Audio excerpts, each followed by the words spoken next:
이번 주에는 각종 경제 지표들이 많이 준비가 되어 있습니다. 자, 그 중에서도 이제 가장 중요한 게 인플레이션과 직접적인 관련이 있는 그런 경제 지표들이 아닐까 생각됩니다.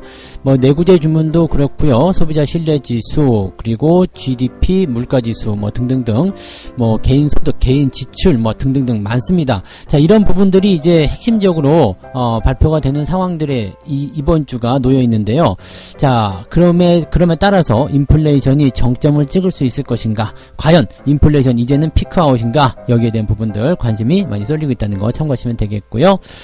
자, 그 다음에 3분기 전기요금이 올라간다 얘기가 이제 공식화됐습니다. 네, 그동안 전기요금을 올릴 것이냐 말 것이냐, 네, 올려야 된다 말아야 된다 등등등 말이 많았습니다만, 이제 올릴 것은 이제 확정이 된 상태고요. 언제부터 올릴 것인지에 대한 발표만 남았다고 보시면 되겠습니다. 자, 3분기에 전기요금이 올라가게 되면 어떤 것들이 변하는지 알아보도록 합니다. 자, 계속되는 강제 청산의 공포 해가지고요. 반대매매 이야기입니다. 반대매매가 무지막지하게 늘어나고 있다고 하죠. 지금 보시면 뭐 그냥 주변에서도 그냥 털리고 있다 보시면 되겠습니다. 뭐 신용, 미수 할 거 없이요. 그냥 다 그런 물량들이 튀어나오고 있는 상태이기도 하고요. 내 의지와 관계없이 주식이 팔려나가니까 그게 제일 아픈 거죠. 그것뿐만 아니라 원래 가지고 있었던 물량까지도 같이 네, 지금 팔려나가고 있는 상태입니다. 그러다 보니까 한국 증시가 굉장히 많이 하락하는 모습이었는데, 자, 이 부분들도 같이 짚어보도록 하겠습니다.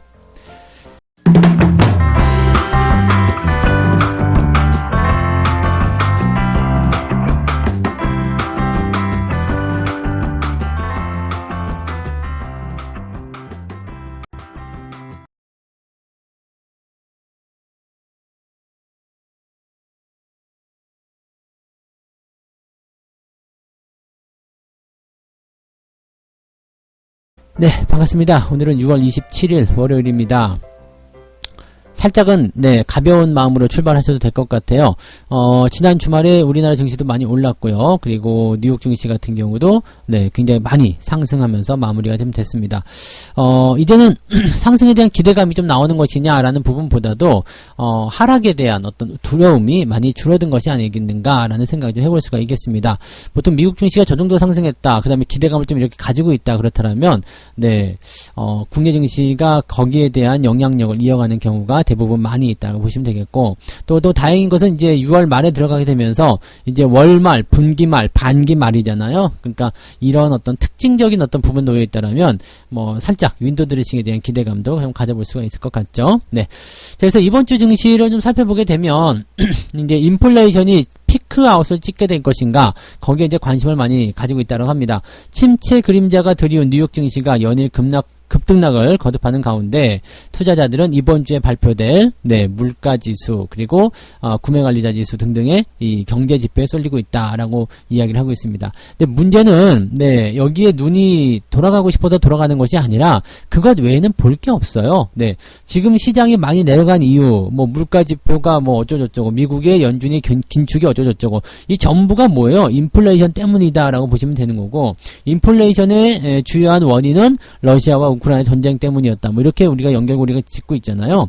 자, 근데 우크라이나하고 러시아의 전쟁 같은 경우는 뭐 당장 야 니네 뭐 끝내 이렇게 한다고 해서 끝날 게 아니잖아요. 그러면 이 인플레이션에 대한 부분들이 도대체 어느 수준에서 정점을 찍어줄 것이냐, 어디서부터 안정화를 찾을 것이냐, 그래서 우리한테 고통을 이제 그만 주는 자리가 어디겠느냐, 뭐 그런 정도의 느낌이 아닐까 생각합니다. 그래서 지금 현재로서는 뭐 이것저것 다 필요 없고요. 네, 그냥 경제 지표만 살펴보자라고 얘기를 하는 사람들이 늘어나고 있다는 얘기죠. 지금 이번 주에 발표될 경제 지표들이 상당히 많은데, 일단 5월에 내구재 수주가 발표가 됩니다. 이게 조금은 괜찮아졌을까라는 생각도 조금 해보긴 합니다. 네, 지금 보면 이제 그 근원 내구재, 예, 이 수주 지표가 이제 핵심이라고 얘기를 하는데, 이 근원 내구재 같은 경우가 이제 0.6% 늘어났을 것이다 라고 얘기를 하고 있습니다. 0.6%요. 근데 이 정도 안 나올 것 같은 느낌이에요. 네, 이 정도 안 나올 것 같은 느낌인데 0.4에서 0.6으로 늘어났을 것이다. 글쎄요 라고 생각을 좀 해보는데, 요거는 조금 네, 참고를 좀 해볼 필요는 있을 것 같고요.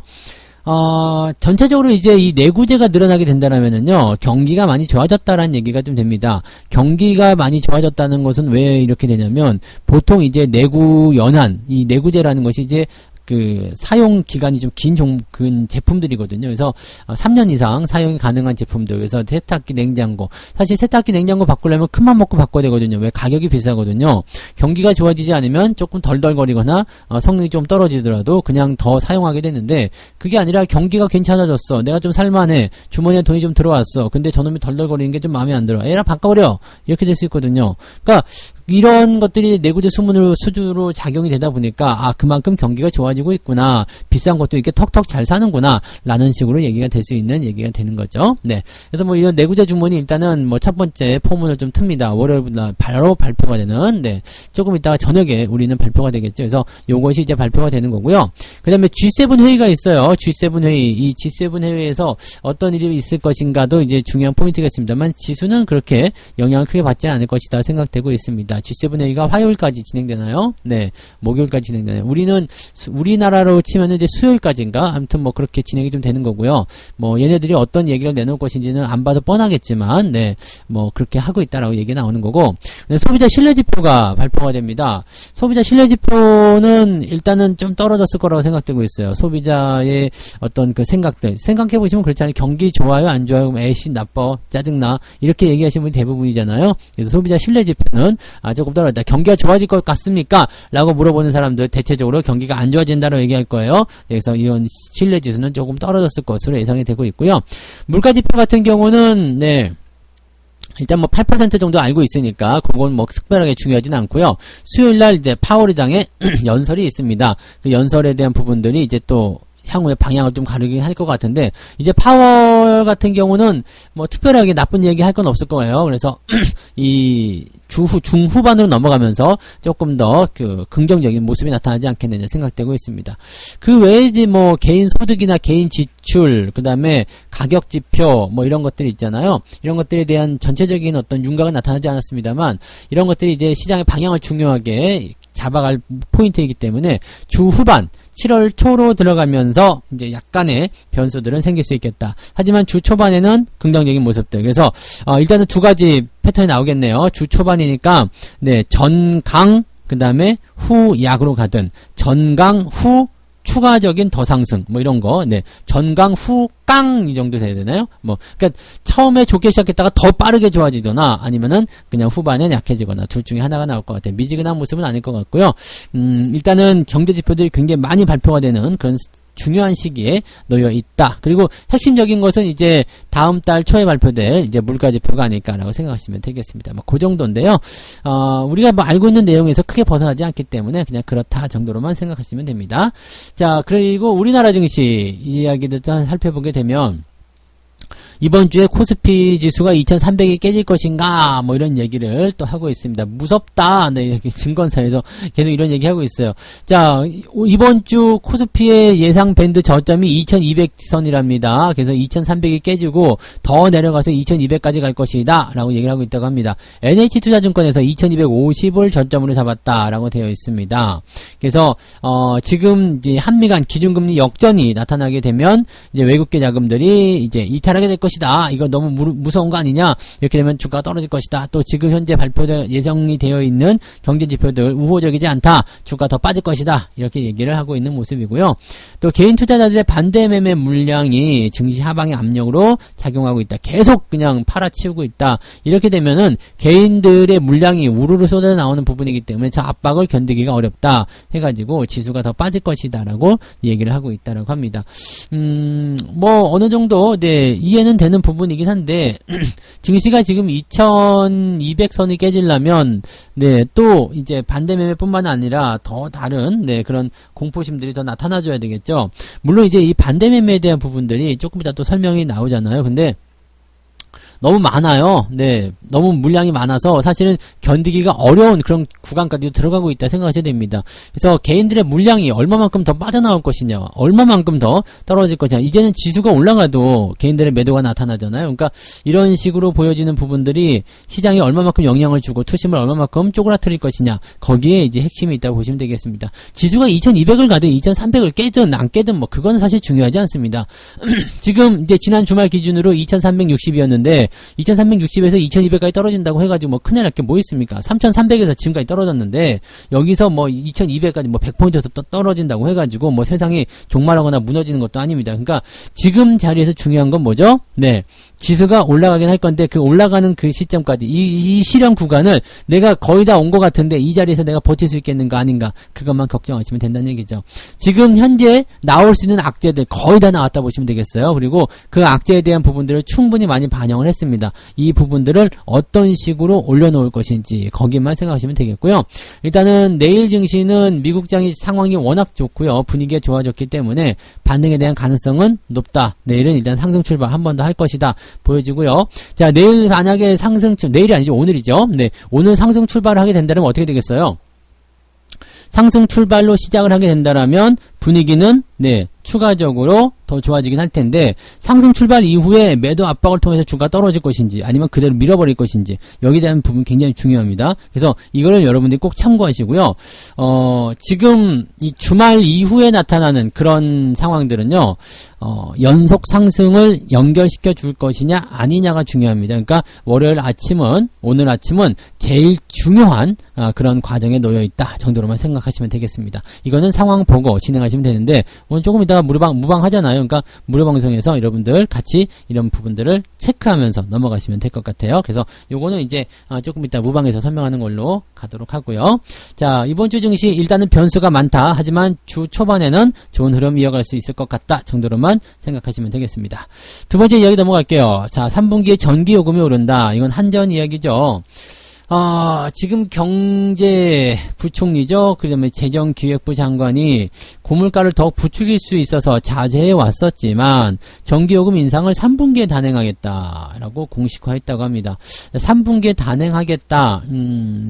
요렇게 되면은 이제 전기요금 약간 좀 부담될 것 같아요. 왜냐면 우리가 에어컨을 지금부터 틀고는 있습니다만 올여름 굉장히 덥잖아요. 그래서 에어컨을 지금도 틀고 있습니다만 보통 가장 많이 하는 것이 이제 7월달, 8월달, 9월까지도 에어컨을 틀죠. 그래서 추석 전까지는 대부분 이제 에어컨을 많이들 사용을 하는데 그 시기에 이제 전기요금을 올린다라고 하면은 이거 좀 문제되지 않겠어요. 그래서 제 생각에는 그래도 7, 8, 9 넘어가서 이제 4분기 초나 네, 돼야 되지 않을까 싶긴 한데요. 전기요금 인상을 왜 기다렸다가 이렇게 전기 사용량이 많은 요때에 단행하겠다고 하는지 이해가 좀 안 되는데 더 이상 미룰 수가 없다나. 그래, 더 이상 미룰 수 없는 건 뭐 알고는 있습니다만, 그거를 뭐 1분기나 2분기 때 하면 되지 않았을까 싶기도 한데요. 굳이 뭐 지금 이렇게 전기요금이 글쎄. 근데 뭐 이거는 좀 어느 정도 해주긴 하겠죠? 네. 어느 정도 해주기는 하겠지? 그래서, 이번에 전기, 사용량이 많은 7월, 8월 달은 피해서 9월 달부터 올리겠다. 뭐 그렇다면 뭐 상관없을 것 같긴 하고요. 자, 어쨌든. 네, 3분기에 전기요금을 올리겠다라고 되어 있습니다. 이 한국전력공사가 지금 적자가 나온 이유는, 탈원전의 여파가 컸다라는 얘기가 좀 있고요. 그 다음에 그 원재료 가격이 계속 올라가고 있지만 수차례 동결됐었던 전기요금을, 이제 올려야지만이 적자를 피할 수 있다. 라고 얘기를 하고 있는 상태죠. 그래서 지금은 이제 물가가 계속 올라가고 있기 때문에 니네도 전기요금 올려버리면은 이게 얼마나 힘들겠냐 라는 식의 얘기를 하면서 계속적으로 안 하고 있었죠. 야, 니네 지금 적자를 줄이려는 자구책 노력이 좀 선행돼야 되는 거 아니냐 라고 하면서 한전을 계속 압박해 왔었는데 이제는 뭐 안 되겠다. 전기요금을 인상을 좀 시켜줘야 되겠다. 그런 얘기를 하고 있는 거죠. 사실 이제 한국전력 공사잖아요. 공기업이잖아요. 이런 기업들은 솔직히 뭐 물론 이제 핵심적으로 경영을 하는 입장에서 뭔가 좀 잘못했다라는 부분도 있을 수 있겠습니다만 정책적인 부분들이 많이 도와줘야죠. 그렇지 않으면은 적자가 날 수밖에 없는 게 공사 아니겠습니까? 뭐 공사라는 이유가 뭐 그냥 아무 기업에게나 공사 갖다 붙이는 건 아니잖아요. 그러니까 공공사업을 하고 있는 그런 회사인데 정책적인 부분이 당연히 따라줘야지 뭐 적자도 줄어들고 하는 거죠. 그래서 뭐 한국전력의 어떤 요금 인상 이런 부분들을 계속적으로 억제해 왔었던 것들 별 수 없지 않나 생각합니다. 그래서 이것을 이제 방어하기 위한 전기요금 인상 이거는 우리가 좀 참고를 좀 해야 될 것 같기는 해요. 근데 일단은 한국전력에겐 좋은 소식이겠죠. 그리고 탈원전에 대한 부분들도 다시 이제 여파를 돌릴 것이라는 부분이 있기 때문에 원자력 관련한 부분도 좀 다시 해소가 되고 나면 좀 나아지지 않을까 생각합니다. 그런 의미에서 본다면 한국전력공사 같은 기업들은 한국전력이죠. 이런 기업들은 관심을 가지실 필요가 있는 거예요. 주가가 24,000원 아래쪽에 놓여 있다라면 뭐 여전히 추세상에서 저점권을 유지하고 있다 판단될 수 있기 때문에 관심을 좀 가져볼 만한 종목들이다라고 생각하시면 되겠죠. 네, 전기요금 인상된다는 것은 당연히 호재가 될 수 있는 내용이다라고 생각하시면 됩니다. 네, 자, 그 다음에 세 번째 이야기 넘어갈게요. 네. 계속되고 있는 강제 청산에 대한 공포, 신용잔고가 연일 연중 최저치를 기록하고 있다. 더 나올 수도 있습니다. 왜냐면 시장 대비해서 지금 시장이 2300포인트까지 내려왔는데 신용이 지금 18조 5천억입니다. 18조 5천억까지 내려왔으니까 제가 말씀드렸던 대로 반대 매매가 조금 더 치솟아진다라면 17조 원대 볼 수 있을 것 같죠? 네, 17조 원대까지면 22조에서 쭉 줄어든 게 지금 5조 가까이 순식간에 줄어드는 모습이잖아요. 이 정도 물량 쏟아지면은 그 어떤 종목도 사실 버티기가 힘들어요. 그래서 주가가 떨어지는 이유 중에 가장 큰 것이 바로 이 반대 매매 때문일 것이다. 이제 세계에서 가장 많이 주가가 떨어진 나라가 어디입니까? 자, 1등 한국, 코스피, 코스닥 이렇게 되어 있더라고요. 1등이에요, 1등. 뭐든지 1등을 해야지 직성이 풀리는 거지. 자, 어쨌든 이 신용잔고 반대매매 여기에 대한 부분들이 너무나 많이 응집되어 있었기 때문에 요것을 이제 털어내는 그 시점이 주가의 폭락을 한 번 더 만들어냈다라 보실 수가 있는 부분이 되겠습니다. 이번에 제가 지난주인가요? 지지난주인가부터 말씀드렸던 부분들이 6월달 들어서면서 조정이 나오는 게 외국인들이나 기관들이 굉장히 급하게 서두르고 있는 느낌이다 라고 말씀 좀 드렸었죠. 살살 달래서 안 나오니까 아주 죽이는 형태의 모습, 그냥 패대기 치는 모습, 이런 식으로 나오고 있는 모습이잖아요. 그러니까 거기에다가 지금 여론들 보시면 뭐 세상 망할 것 같은 그런 이야기들 막 하면서 주가는 또 거기에 의해서 막 같이 또 폭포수처럼 떨어지고 있지, 막 정신 못 차리고 있을 거예요. 내 정신 차려보면 내 주식을 이미 증권사에다 다 갖다 팔아치웠고, 나한테 남은 거 없고, 막 이런 식이 되겠죠. 자, 이럴 때 정신 잘 차리셔야지 돼요. 이미 주가는 많이 떨어졌고, 충분히 반영했습니다. 반대 매매에 대한 부분들은 아직 높긴 높습니다만, 앞으로 계속 나오긴 할 거예요. 그렇지만, 그 물량을 받아먹는 놈들이 분명히 있을 거 아닙니까? 반대매매 누가 받았어요? 기관과 외국인들이 받았겠지. 그렇게까지 무섭고 그렇게 힘든 상황이라면 니들이 주식을 왜 사가냐? 불쌍해서 사가는 것이냐? 라는 생각을 한번 해보십시오. 그래서 저 개인들의 물량이 쏟아져 나오는 것을 도대체 누가 받느냐입니다. 개인들이 물량이 쏟아져 나오는데 그걸 또 다른 개인이 받는다? 말도 안 되는 얘기거든요. 그러면은 지금 현재 시점 반대매매가 이렇게 많이 나오고 있다는 것은 다른 의미로 해석하게 되면 그놈들이 그만큼 많이 사고 있다는 얘기가 되는 겁니다. 그래서 주가가 떨어지면 떨어질수록 어떻게 되겠어요? 반대 매매 물량은 와르르 쏟아졌지만 더 이상 나올 수가 없는 자리까지 들어가게 될 것이고, 또 한 가지, 외국인이나 기관들은 매수를 빵빵하게 많이 해놓겠죠. 그래서 그런 부분들이라 보시면 되겠습니다. 여기 지금 전문가들이 이야기하기를 반대매매 매물 부담이 우선 해소가 되어야지만이 주가가 반등할 거다, 이런 얘기를 하고 있습니다. 수급 측면에서 반대매매 물량이 마무리되고 그 다음에 외국인들의 투심 개선이 이루어져야 된다라고 얘기하지만 실질적으로는 지금 벌써 일어나고 있는 거 아니겠습니까? 반대매매가 다 쏟아져야지 된다라는 것은 그만큼 개인들이 물량을 다 빼앗겨야 된다라는 얘기가 되는 겁니다. 이런 부분들 보신다면 증권사가 이야기해 주는 것도 참 그래요. 반대매매 끝날 때까지 기다려라, 이것도 맞는 얘기예요. 왜냐면 반대매매가 다 끝나면 물량 나오고 다 나왔지, 받아놓은 애들이 주가를 끌고 올라가겠지, 이런 식으로 연결이 되는 거라서요.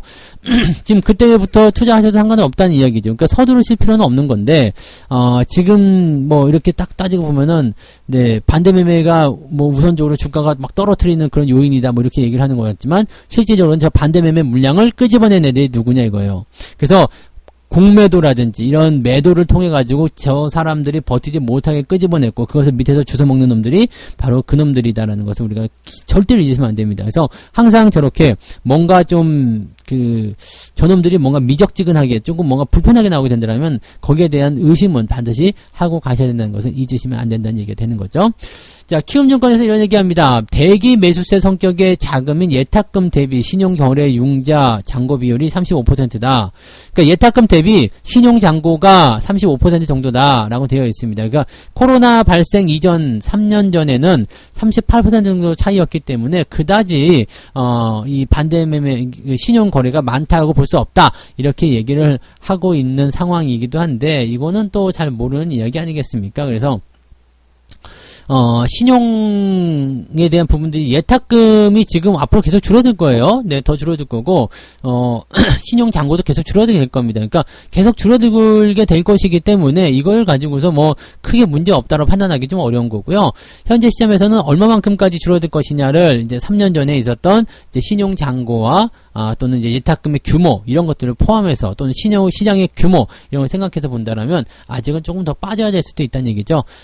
지금 17조까지 떨어졌다고 하지만은 뭐 여기서 조금 더 욕심을 내서 뭐 15조 아래쪽으로 떨어지게 된다면 뭐 물량 다 나왔다 볼 수 있겠습니다만 그렇게 되면은 한 3조 정도가 더 나타날 수 있잖아요. 3조 정도가 더 빠진다 생각했을 때 야, 그 정도면 저는 네, 됐다고 생각합니다. 근데 그 정도까지 빠지려면은 진짜 2200포인트 갈 수도 있거든요. 그래서 그것을 어떤 식으로 뽑아 먹을 것이냐거든요. 네. 신용 잔고를 어떤 식으로 줄여낼 것이냐, 주가가 옆으로 누워주는 현상에서 계속 뽑아낼 것이냐, 올려놓고 또 떨어뜨리면서 또 뽑아먹을 것이냐, 뭐 이런 식으로 되는 거죠. 자, 신용 잔고가 옛날부터 계속 이어져 왔다고 생각하지는 마세요. 왜냐면 새로 들어오는 신용 잔고도 당연히 있을 거거든요. 그러니까 그런 부분을 봤을 때는 어느 정도 수준은 예상은 좀 해야 되겠다라고 판단했을 때 15조 아래쪽이면 괜찮을 것 같긴 한데 지금 당장 거기까지 바라기는 조금 어려울 것 같긴 해요. 그래서 아무튼 이 신용의 움직임들, 잔고의 움직임들을 잘 체크하면서 대응해 보실 필요 있겠다.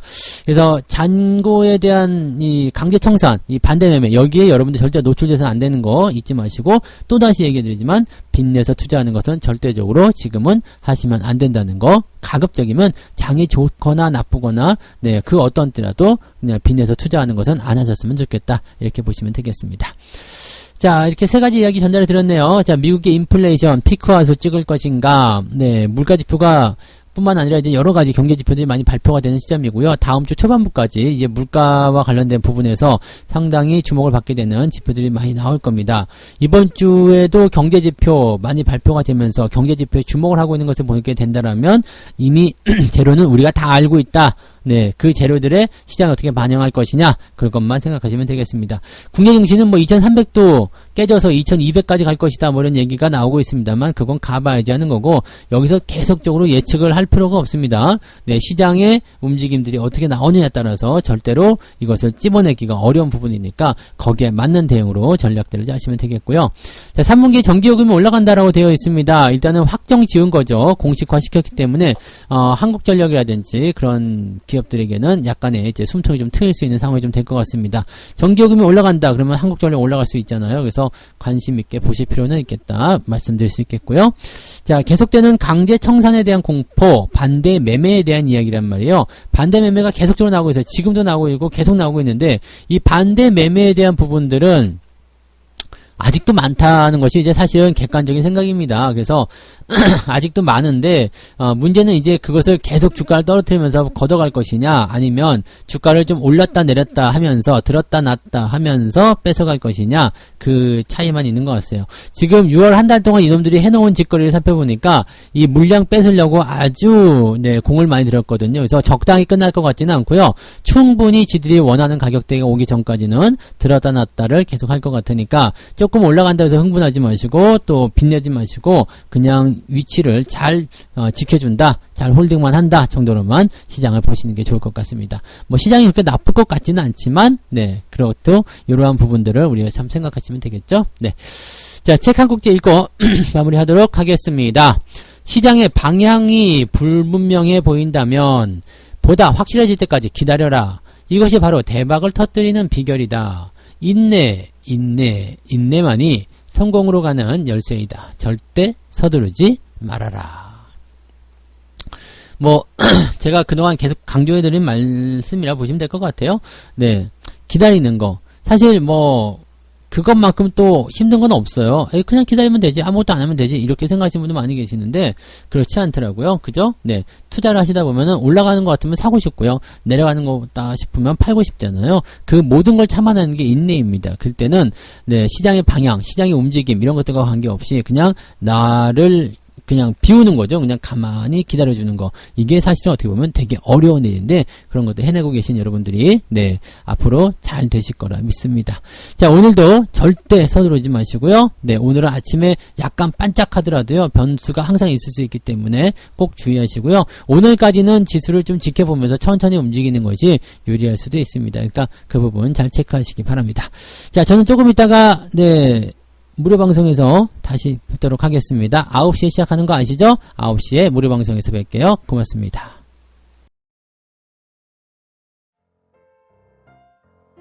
본 방송에서 제공되는 모든 정보는 투자 판단의 참고 자료이며 투자의 최종 책임은 본 방송을 이용하는 본인에게 있습니다.